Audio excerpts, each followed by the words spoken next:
Thank you for tuning in. My name is Medea Benjamin.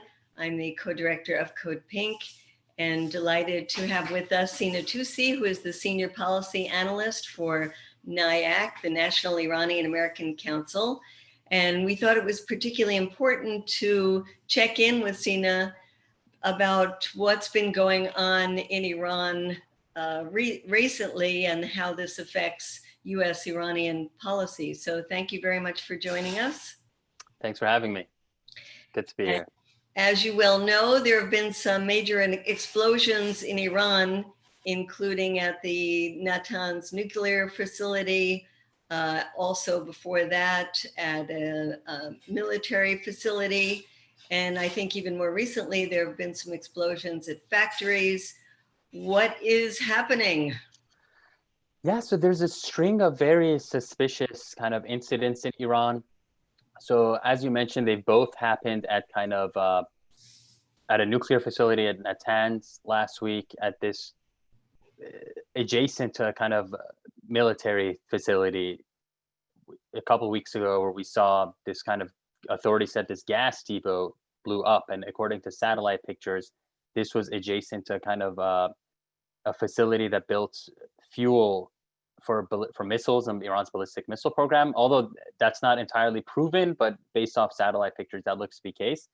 So those are very kind of obviously suspicious incidents. And we know, according to the New York Times, they've cited a Middle East intelligence official who said that Israel has been behind the Natanz explosion that happened last week, which is Iran's main uranium enrichment facility.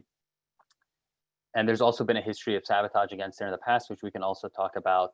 And interestingly, according to Avid Gor Lieberman, who's a very hardline extremist kind of former Israeli official and the former kind of defense secretary there, who fell out with Netanyahu, he said the other day that the source of the New York Times story saying that Israel did the Natanz sabotage was the head of Mossad himself. And I guess the head of Mossad is trying to envisions a political career for him. And so maybe there's some political calculations behind all this as well. So, well, what is behind this? It hasn't been, Israel has not denied it, nor have they taken credit. The Iranian government has been a little circumspect, saying it's probably Israel, but has not openly come out and said, yes, it's Israel, unless there has been some change. Is there any change around that? No, so the Iranian Supreme National Security Council, which is kind of one of Iran's top decision-making bodies, they released a statement that they know what happened at Natanz. They know what the source of this incident was, which is, this was some facility that was assembling kind of enriched centrifuges for uranium enrichment. And but they said they are not saying what happened yet for security-related purposes. So they're probably calculating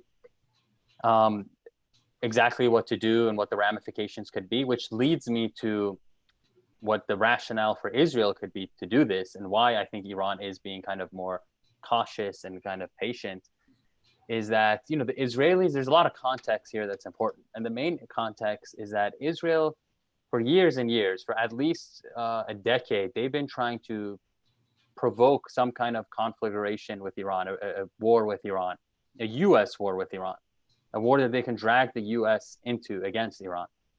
And this is, people don't have to take my word for it. This is, former U.S. Secretary of Defense Robert Gates explicitly has talked about this fact, that both the Israelis and the Saudis want to drag the U.S. into a war that would suit their interests, and they want to fight the Iranians to the last American. John Kerry, the former Secretary of Defense who negotiated the nuclear deal with Iran, he himself said that all throughout those nuclear negotiations, the Israelis and other regional countries like the Saudis and others, they consistently told the U.S. that you should bomb these guys, bomb these people. And among other senior U.S. officials who have said this, which, for Israel, I think they've made it clear that the point of this stuff is not to delay Iran's nuclear development. Like some people I've seen, they're framing this as like, okay, yeah, Israel like blew up this building at Natanz, and they set back Iran's ability to build a nuke, the time frame, the so-called breakout time, by like 2 months. But I think the point is not to delay that. The point is to, the nuclear deal. If the main issue was Iran, the non-proliferation aspects of Iran's nuclear program and making sure they can't get a deal, that the nuclear deal was ironclad, consensus amongst all experts, all nuclear non-proliferation experts.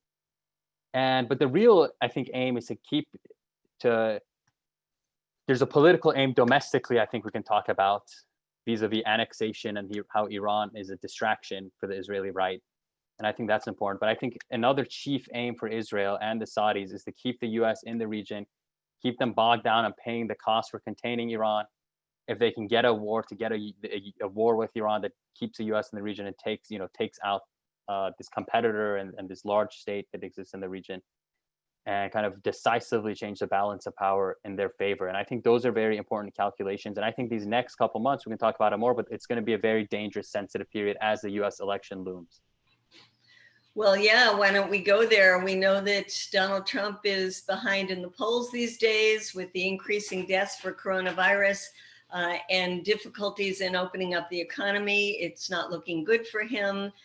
There has been talk about an October surprise, which has happened in the past, where something major happens overseas to distract from domestic woes. And so what is your feeling about the US getting involved militarily sometime before the elections? Right. So it's very scary. I think that as Trump's prospects for re-elections diminish, and as we're seeing, and he's very behind in these polls, that does make it more likely that he would resort to some kind of military conflict overseas to kind of have this rally around the flag back in the US and kind of rally support behind him as a kind of desperate move to win the election. And so I think that is a part of the calculation here. And I think the Israelis, Trump has really given the Israelis and the Saudis carte blanche. He's given them unconditional support like no US administration has ever done. And every demand they've had vis-a-vis, not just vis-a-vis Iran, but for the Israelis vis-a-vis settlements, annexation, making Jerusalem the capital, all this stuff that was long red lines, it's against international law. Same with the Saudis, they were the biggest apologists for Khashoggi's slaughter and letting this brutal war on Yemen go ahead. And I think, the Saudis and Israelis are worried that there's going to be a reckoning. There's going to be a reckoning when the Democrats come, and a lot of this stuff to some large extent might change, and US policy towards the region might change. And obviously the US has been very isolated in a lot of its Middle East policy and a lot of its policies on Iran with Europe, with other countries. So I think these last couple months represent the last opportunity for the Saudis and Israelis to really get what they wanted with Iran, which is a conflict, which is the US bogging the US down in the region. And they're worried that if a Biden administration comes, as Biden has said, as his senior advisors have said, that they're going to return to the nuclear deal. And we're just going to go back to the status quo ante, and everything is going to kind of go back to what it was like maybe under Obama. And this is the worst case scenario. So I think the Israelis and them, in terms of why these kind of brazen acts of sabotage, which they're not even trying to not acknowledge, they're pretty open about, we're doing it, a lot of innuendo, a lot of all these reports out there.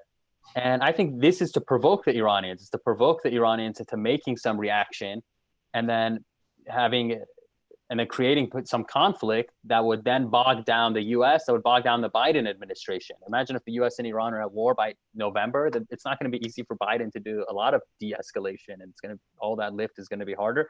And then also the snapback issue and the UN sanctions and the arms embargo, which we can talk about, is another very important part of this.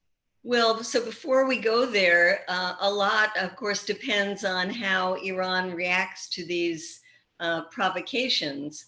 And do you think that perhaps it's in the interest of Iran not to react, not to give the Israelis more reason to push the US into war? Right.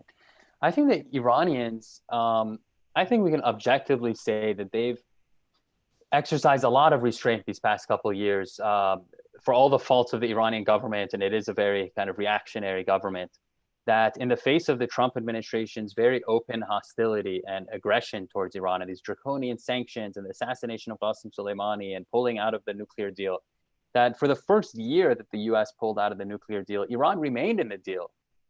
And according to the IAEA, they were abiding by all their kind of limitations of that deal. And they were actually hoping to kind of keep this deal alive with the Europeans. and trying to get the Europeans to kind of give them some of the sanctions relief benefits that they were due under the deal. And then only a year after the US left the JCPOA and after the US removed all these oil waivers for countries that were still importing oil and increased its sanctions in that way to a very unprecedented degree, designated the Revolutionary Guards as a terrorist organization, which is ultimately an unprecedented act, and it's a state-run military force. And then we saw Iran begin gradually lowering its compliance with the nuclear deal, citing that the deal itself and the text of the deal, which does actually say if Iran has the right to lower its compliance if the other parties are not abiding by the deal. So Iran is actually still trying to, and they really emphasize that everything they've done is reversible and they'll go back in the deal. But I think, and that's why, so the deal is not even dead entirely, which I think worries the Israelis and, with respect to the Biden administration coming. But I think that Iranians right now, they realize it's a kind of trap. It's a trap scenario where, they've proven they can exercise strategic patience. But right now, at the same time, these kind of actions, if there's probably a calculation where if Iran does not do anything, that it's going to only make the other side more brazen and kind of escalate these actions. At some point, if there is no substantial reaction, it's just going to continue escalate. So I think, it's a kind of trap scenario. And at the same time, I think, they've been trying to bait Iran into a conflict. They've been trying to provoke a conflict. So we'll see. We saw with the Soleimani assassination, for example, that, the war, we were on the cusp of war. And that was, they assassinated a senior statesman, a senior official. It was an extrajudicial execution by all manner against international law. And Iran actually responded by launching ballistic missiles at a U.S. military base and destroying the base. And they had given kind of forewarning, and a lot of the U.S. soldiers there, thankfully no one was killed, and they sought cover. But that was an unprecedented action. I don't think we can discount that. That was an action that, in peacetime, in ostensible peacetime, another country just attacking directly a U.S. military base. And I think there's a lot of strategic ramifications of something like that in terms of eroding the U.S. kind of security umbrella it gives its region, eroding U.S. influence. And it shows the kind of sophistication of a lot of Iran's missiles and the pinpoint accuracy. So I think, maybe Iran is probably going to respond to some of this stuff, but it'll likely be in its own covert ways that send a signal to Israel and send a cost to Israel. But it's most likely not going to be something that's so public that could potentially create this conflict that it's a trap that they're being kind of entrapped into. Well, there's one factor that hasn't come up yet, which is that the more conservative elements in the Iran political scene have more control now, or in control of the National Assembly. And I would think that there would be a lot of pressure now from that sector of the political, the people in power to respond more overtly. Absolutely. That's a fantastic point. And it's honestly, it's very interesting how much the kind of conservative hardliners in Iran are aligned with the Saudis, with the Israelis, in that they both want escalation. They both want Iran to remain isolated. They both want to kill the nuclear deal. And right now we've seen that, and they both hate, more than anyone, they hate Rouhani and Zarif, the moderate elements. More than anyone, they want to take out these, kind of weaken these people, undermine them. So I think to this extent that, and we know a lot of hawkish neoconservative think tanks here, for example, the Foundation for Defense of Democracies, they wrote memos before the last Iranian presidential election in 2017 saying the US should intervene and prevent Rouhani from being reelected. Because for them, when they, their goal is perpetual US-Iran conflict, killing diplomacy permanently. So they hate it when someone like a Rouhani or Zarif, who's pro-diplomacy, who's pro-engaging the West and cooperating, they hate people like that the most. So we've seen that hardliners, which is part of, I think, the plan of maximum pressure, hardliners have been empowered, emboldened Iran. They won the parliamentary election. And so there is increased political pressure on Iran to take actions and leave the JCPOA more than ever. And we saw last week that Zarif was summoned to parliament, the foreign minister, and really grilled in a very aggressive way by a lot of these kind of conservative MPs. But he held his own, and they're kind of, so Rouhani's got 1 year left in his presidency. Next May or June will be the next presidential election. So there is a potential that part of the, early on a Biden administration coincide with the last couple months of Rouhani, and there might be a potential to kind of revitalize the JCPOA. But for now, yeah, the hardliners are ascendant, and this is, I think, exactly what a lot of people in the maximum pressure campaign want. So we talked about the danger of an October surprise to distract the American public. On the other hand, wars are not very popular these days. And I think that Trump himself knows that quite well. Yet on the other hand, with Biden, I don't know how you feel, but I wish that he would come out much more as the peacemaker. And less equivocal than he is. He says he would go back into the Iran nuclear deal, but he talks about only if Iran goes back into compliance. And as you said, Iran has been in compliance until the US withdrew. If the US went back in, Iran would comply. So are we going to get into that kind of situation? And also, it's not clear that that Biden would lift the sanctions. So how do you feel about Biden's positions? I think they need to be far more clear. And the idea, I think at this point, it's really been disproven that, you know, being pro diplomacy is good politics. I think that's the trend line in American politics right now. We just saw that Eliot Engel, the chairman of the House Foreign Affairs Committee, who was one of the few Democrats who opposed the Iran nuclear deal in 2015, he lost to somebody who's explicitly anti-war, explicitly kind of pro-diplomacy. And I think that foreign policy was an important part of that election. And there is a broader trend line. And I think Joe Biden is making a big, if the Biden team thinks that being hawkish or having certain hawkish talking points towards Iran is a political winner, I think that's very mistaken. And I think it's very important that Biden right now signals clearly that he would return to the JCPOA in a compliance for compliance kind of very straightforward way. And then if he wins in November, he needs to announce this as official policy. And then early on in January, this needs to happen. Because again, like I said, the Iranian election window, the window for the next Iranian election is coming in soon after Biden would be inaugurated.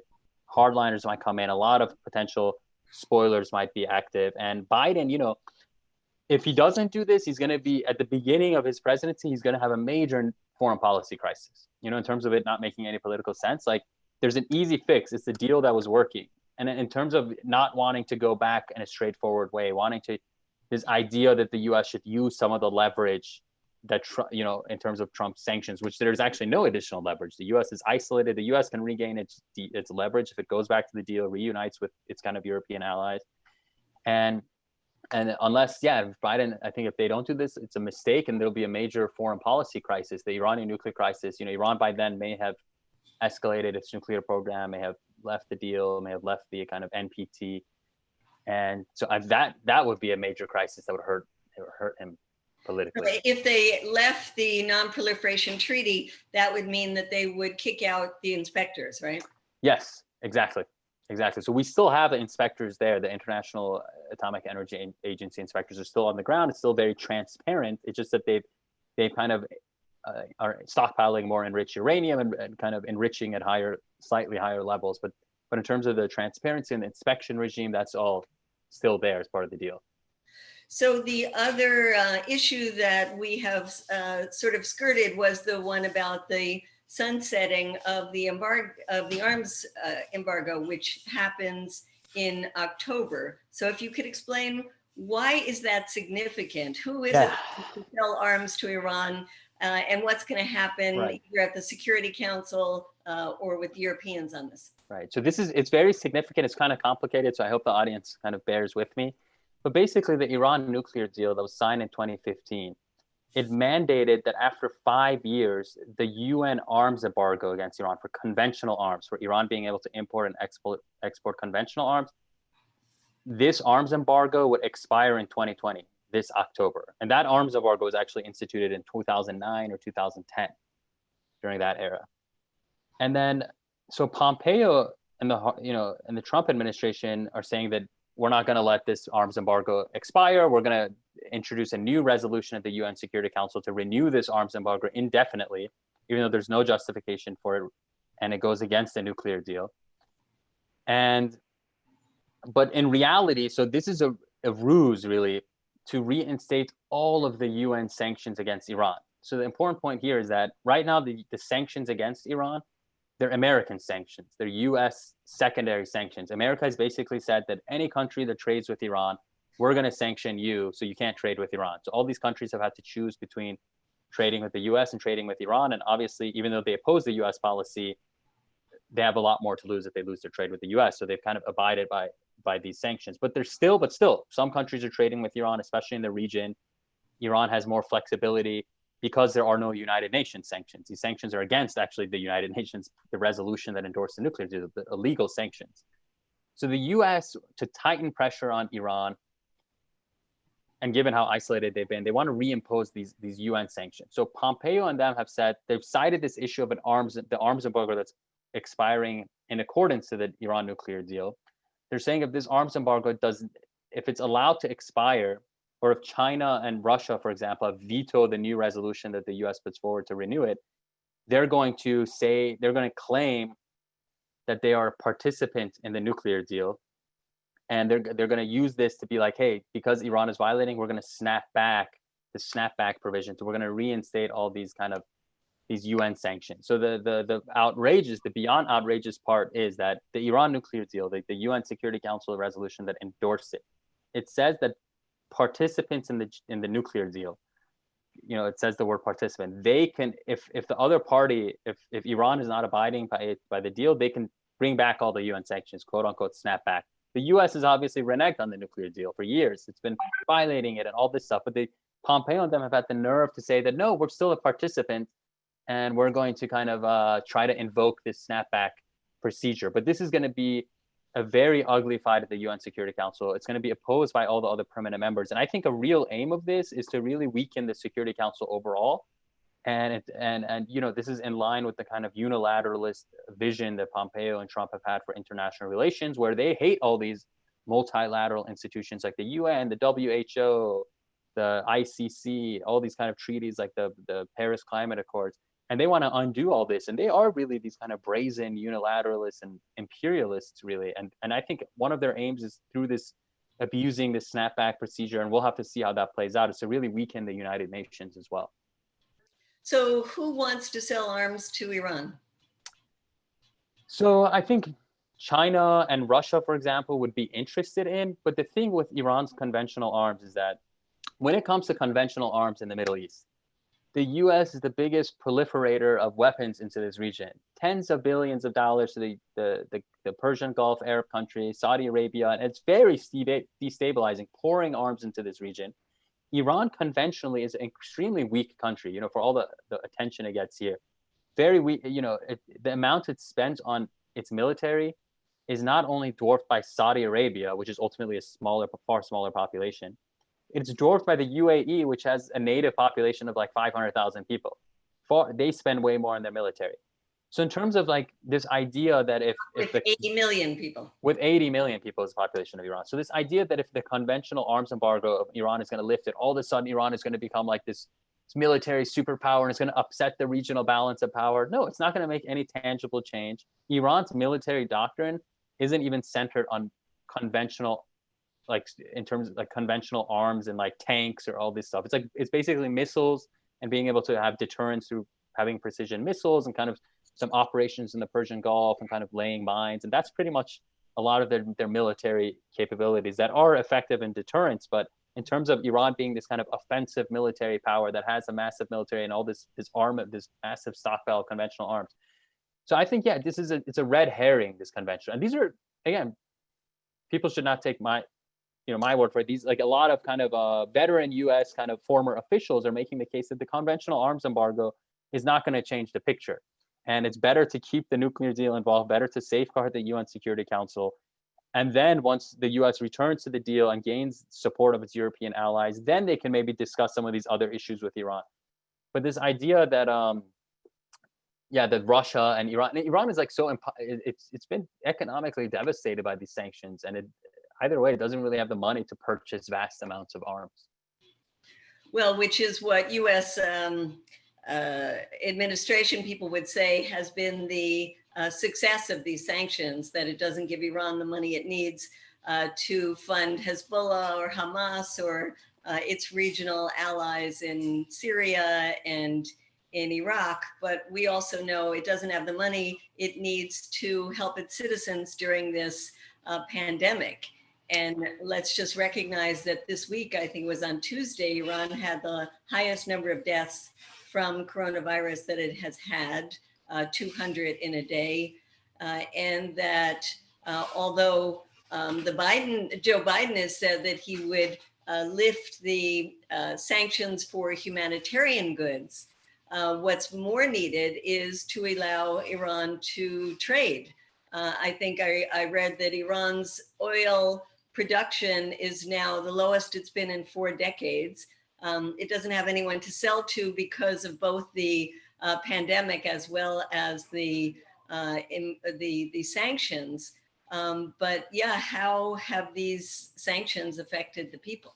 Right. It's a very tragic situation. Like if like talking about this so-called maximum pressure campaign of these draconian sanctions the Trump administration has imposed, it's failed on every front.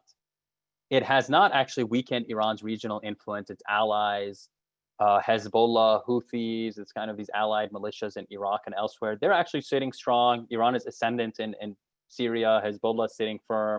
The Houthis in Yemen have actually grown in sophistication and they've moved closer to Iran, ironically, because they were actually not, contrary to a lot of the misinformation out there, they're originally not that close to Iran.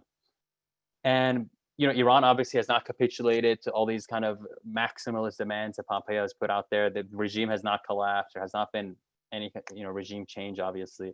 But the only thing that has happened is that the Iranian people have been impoverished, is that the Iranian middle class has shrunk, that people are struggling for a lot of basic necessities. Inflation has skyrocketed. The value of the currency has devalued, which leads me to the point that, if our goal as activists, if our goal as people in the US or elsewhere who want a peaceful Middle East, a stabilized Middle East, a Middle East that reflects the aspirations of its people for prosperity and representation and democracy, these kind of sanctions are destructive towards all of these ends. Like all the academic literature holds that sanctions do not help the cause of peaceful democratic change. Peaceful democratic change is actually bolstered by engaging a country, allowing it to trade, letting it kind of open up, and the trajectory Iran was on after the nuclear deal. And Iran is actually, it's a very complicated country. It's not a monolithic society. It's not a monolithic government.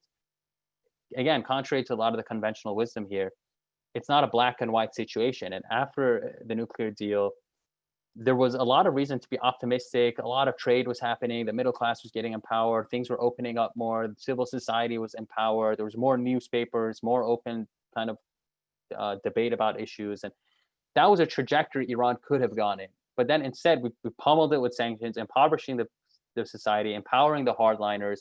There's renewed crackdown, renewed repression.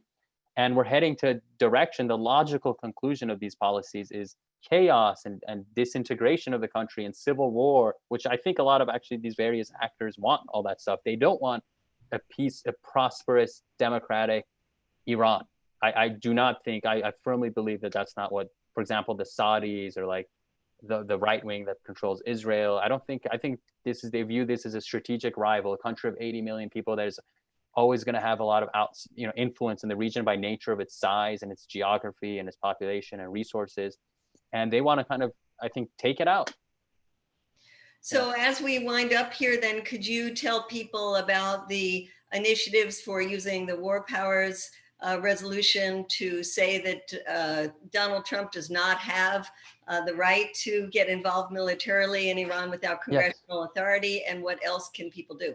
So this is extremely important. So Congress actually passed a resolution, both houses of Congress, that the US, the president, does not have the authority to start a war with Iran, is not authorized to start a war with Iran without congressional authorization, which is what the Constitution says.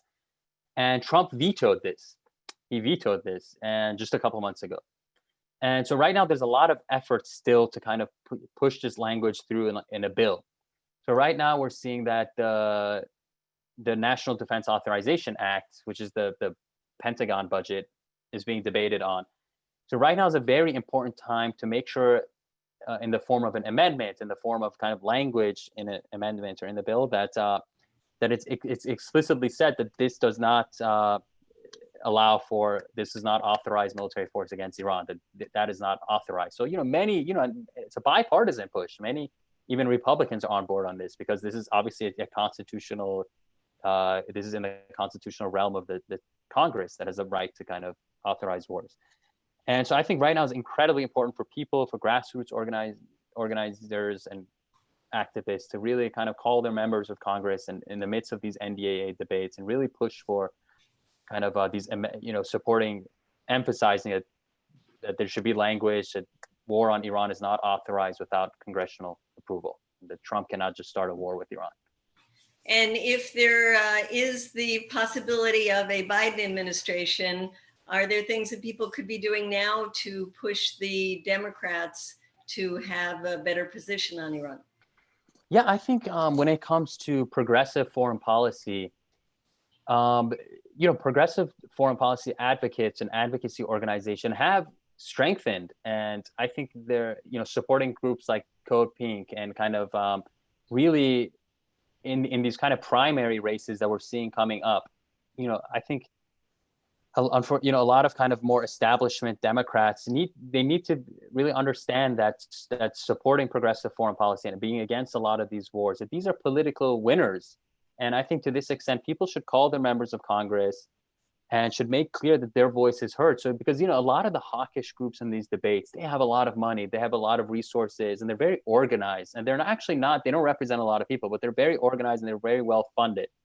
So I think what we have is the numbers, what we have is actual, public support, because the public does not want these senseless wars. If we want more money spent at home and social safety nets and all these things. And I think really making that clear in how you vote in these primary elections, calling your members of office, and really advocating for these things more, strongly. Excellent. We at Code Pink have been writing directly to the presidential candidates, asking them to clarify and have better positions when it comes to Iran, and using diplomacy as the way to deal with Iran and the conflicts in the region.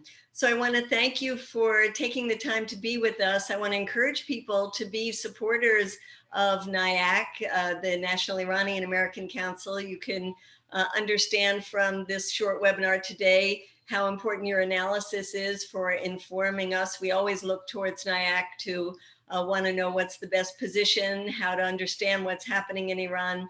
And you have proven how important it is to support NIAC. So thank you very much today. And for those of you watching this, please also go to codepink.org and look at some of the recent actions that we have around Iran.